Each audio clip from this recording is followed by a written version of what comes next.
بسم اللہ الرحمن الرحیم کہ ہم اپنے وضوؤں کو صحیح کر لیں۔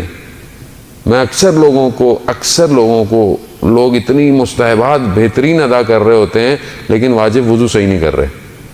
کئی لوگوں کو میں نے دیکھا، اور اچھا ہمارے لیے کیا ہوتا ہے کہ ابھی میں آپ کو دیکھوں گا، آپ کے چہرے پہ داڑھی، آپ جو ہے وہ، تو میں اب یہ تو نہیں کہوں گا کہ وضو کر کے دکھائیں، خوب اچھی بات نہیں ہے کہ میں آپ کو بولوں، لیکن اگر آپ کر رہے ہوں اور میں گزر گیا تو مجھے محسوس ہوگا کہ کوئی نہ کوئی گڑبڑ ہے۔ ہم نے بھی ایسے سیکھا ہے، ہم بھی وضو کر رہے ہیں، ہمارے استادوں نے دیکھا، کسی نے دیکھا، بھائی تم صحیح نہیں کر رہے، کیونکہ بہت سی چیزیں ہمارے ذہن میں سلاٹ فکس ہیں کہ بھائی یہی ہے، اب وہ اصل میں ویسی نہیں ہے، تبدیل ہیں، وہ ویسی نہیں ہے۔ تھوڑا سا میں پوچھ لوں، اب میں شرم کے آگے نہیں پوچھتا کہ بھائی پتہ نہیں، کوئی شرم کی ضرورت نہیں عزیزان محترم، جس نے کی شرم اس کے پھوٹے کرم، شرم کرنا ہی نہیں چاہیے، اور وہ بھی حکام کے معاملے میں، دین کے معاملے میں شرم نہیں کریں۔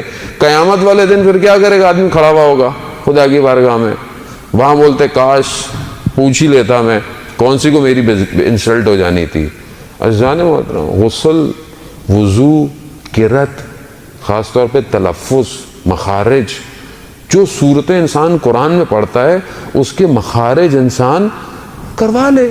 آپ تو ماشاءاللہ عربی معاشرے میں رہتے ہیں، آپ کتنے آپ کے لوکل عربی دو بندہ انسان ان کے سامنے پڑھ رہے کہ بھائی میں سورہ حمد پڑھ رہا ہوں، کیا یہ صحیح پڑھ رہا ہوں کہ نہیں پڑھ رہا؟ کچھ حروف تو ہیں کہ جن کو مخارج سے صحیح طرح ادا کرنا ہو، یہ ضروری ہے، یہ واجبات میں سے، یہ ہم سے ہو نہیں رہے ہوتے، اور ہم مولانا صاحب یہ وظیفہ دے دیں، یہ عمل دے دیں، 40 دن یہ پڑھ لیں، وہ پڑھ لیں، یہ کر لیں۔ جانے نا، جہاں واجبات مشکل میں ہوں، مستحبات کا درخت کہاں لگائیں گے؟ زمین ہی نہیں ہے۔ میں نے پہلے بھی عرض کیا تھا، آیت اللہ خوئی رحمۃ اللہ علیہ کہ آپ کی صلوات ان کے درجات میں اضافہ فرمائے، اللہم صلی علی محمد وعلی۔ آیت اللہ خوئی فرماتے ہیں کہ واجبات زمین ہے، مستحبات اس میں جو کاشت کیا جائے گا وہ بیج ہیں۔ جب زمین ہی نہیں ہے تو آپ بیج جتنے بھی ڈالتے رہیے، کہاں ڈالیں گے آپ بیج؟ تو اپنے واجبات کو بہتر کیجئے، شرمائے مت۔ عمر کا کوئی بھی حصہ ہو، شرمانے کی ضرورت نہیں ہے عزیزان محترم۔ قبر کے اندر شرم نہیں جائے گی، عمل جائے گا۔ تو بہتر ہے کہ ہم اس کو صحیح کر لیں۔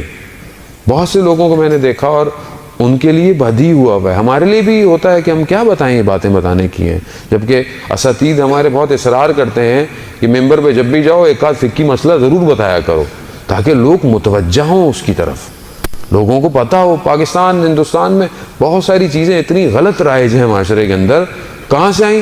وہ سب ایسے کرتے تھے۔ یہ کہاں سے آئی؟ وہ بھی ایسے کرتے تھے۔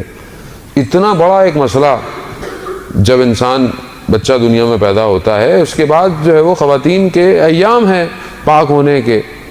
ہمارے معاشرے میں اسلام کی روح کے حساب سے، احادیث اور فقہ کے حساب سے 11 دن جو ہے وہ اس کے بعد نفاس پاک ہو جاتا ہے، اور پھر الگ الگ ہے۔ ہمارے ہاں 40 دن تک اکثر جگہوں پہ، اور انہوں نے قرآن کو ہاتھ نہیں لگانا، 40 دن تک اس چارپائی سے نہیں ہٹنا۔ یہی 40 دن تو مہم تھے اس بچے کے لیے کہ جو پاک اور طہارت کے ساتھ وہ دودھ پینا تھا جو اس کی گوشت اور پوست میں لگنا تھا، اسی کو آپ نے طاہر نہیں ہونے دیا۔ کتنا غلط کانسیپٹ ہے ہمارے ہاں، لیکن کیونکہ ہم نے کبھی زحمت ہی نہیں کی۔ توضیح المسائل کھول لیں، احکام کی کتاب کھول لیں، تہذیب الاسلام کھول لیں، کوئی چھوٹی چھوٹی باتیں عزیزان محترم یہ بڑی بن جاتی ہیں، اور پھر جب ہمارے مسائل پھنستے ہیں تو پھر ہمیں سمجھ میں نہیں آتا کہ مشکل ہماری اپنی ایجاد کی ہوئی ہے۔